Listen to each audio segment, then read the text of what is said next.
आज आपण आपल्या उपवासासाठी उकडलेले शेंगदाण्याची आणि तळलेले शेंगदाण्याची रेसिपी बनवणार आहे. जे शेंगदाणे उकडलेले आहे ती आपण कच्ची शेंगदाणे उकडलेली, ती भिजवलेली नाही आहे. बघू शकता आपण ही अशी रेसिपी आता बनवणार आहे. बनवायला सुरुवात करूया. जे की किचनमध्ये आपले स्वागत आहे. आज आपल्याला नवरात्रासाठी मी उकडलेली शेंगदाणे हे तिखट त्याची रेसिपी आज मी बनवणार आहे. बघू शकता तुम्ही. आपण यासाठी हे शेंगदाणे घेतलेले, हे मी भिजवलेली नाही आहे, आपली कच्ची शेंगदाणे ती घेतलेली आहे. आणि हिरवी मिरची आहे. तिखटात हिरवी मिरची तुम्ही जेवढी तुम्हाला तिखट हवं असेल तेवढं टाकू शकता. आणि तूप घेतलं आहे, चवीनुसार मीठ आणि शेंगदाण्याचा कूट हे लागणार आहे आपल्याला. आता आपण हे जे शेंगदाणे हे आपण कुकरमध्ये करणार आहे. आता कुकर हे आपण गरम करायला ठेवलं आहे, त्यामध्ये मी तूप घालून घेणार आहे. त्यानंतर आपण यामध्ये हिरवी मिरची घालायची आहे.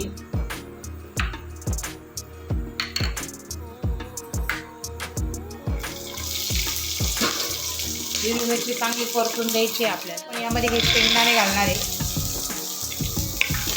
चांगले असे त्यामध्ये परतून घेणार. आणि शेंगदाणे उकडण्यासाठी आपण त्यामध्ये पाणी घालणार आहे.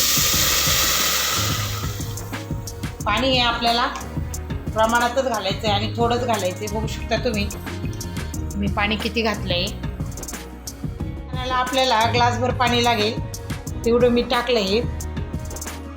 ते उकडण्यासाठी आपल्याला जास्त पाणी लागणार नाही आहे. आता आपण यामध्ये मीठ घालणार आहे. चवीनुसार मी मीठ घालणार आहे त्यामध्ये. आणि शेंगदाणा कूट आहे तो घालणार आहे आपण. 1 ते 2 चमचे आपण शेंगदाणा कूट घालणार आहे. आणि आपल्या पाण्याला लगेचच उकळी पण आलेली आहे. 1 ते 2 शिट्टीमध्ये होऊन जातात. आणि जास्त जर मऊ लागत असेल तुम्हाला तर तुम्ही जास्त शिट्टी घेऊ शकता त्याची. आपण आता कुकरचं झाकण लावून त्याची शिट्टी करून घेणार आहे. मधले शेंगदाणे उकडेपर्यंत मी तुम्हाला परत दुसरी एक शेंगदाण्याची रेसिपी दाखवणार आहे. त्यासाठी मी हे जे तूप आहे तूप घातलं आहे थोडंसं.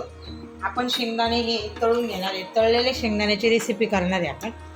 यासाठी हे एवढे शेंगदाणे घेतले ही मी तुपामध्ये तळून घेणार आहे. चांगली लालसर अशी परतून द्यायची आपल्याला, जळून द्यायची नाही.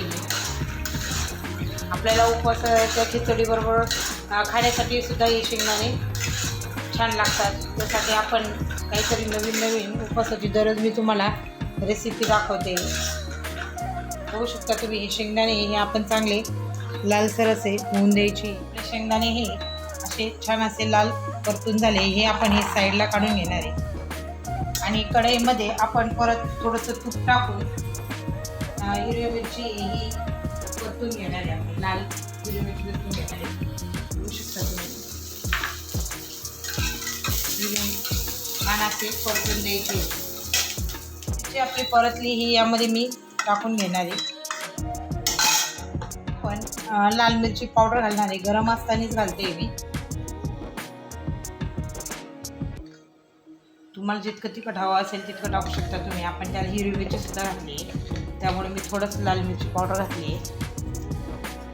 मी मिरच्या वाळून आणि मिक्सरमध्ये दळलेली पावडर आहे ती टाकते मी त्यामध्ये. आता यामध्ये आपण मीठ टाकायचं आहे चवीनुसार. मिक्स करून घ्यायची. बघू शकता तुम्ही आपले शेंगदाणे हे किती छान असे झाले. इझी आणि सिंपल आणि झटपट होणारी रेसिपी. आपण हे असे वाटीत काढून घेऊया.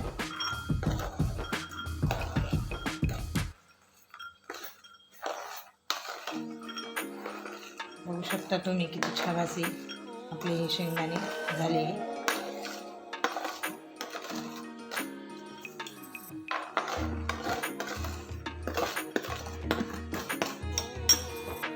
बघू शकता 3 शिट्टीनंतर आपलं शेंगदाणे कसे झाले.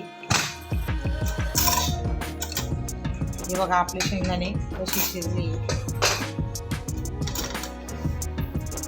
बघू शकता तुम्ही आपले हे उकडलेले शेंगदाणे आणि ही तळलेली शेंगदाणे मसालेदार छान असे तयार झाले. आणि तुम्ही ही रेसिपी एकदा ट्राय करून बघा. व्हिडिओ आवडल्यास लाईक करा, शेअर करा, सबस्क्राईब करा. व्हिडिओ बघितल्याबद्दल थँक्यू.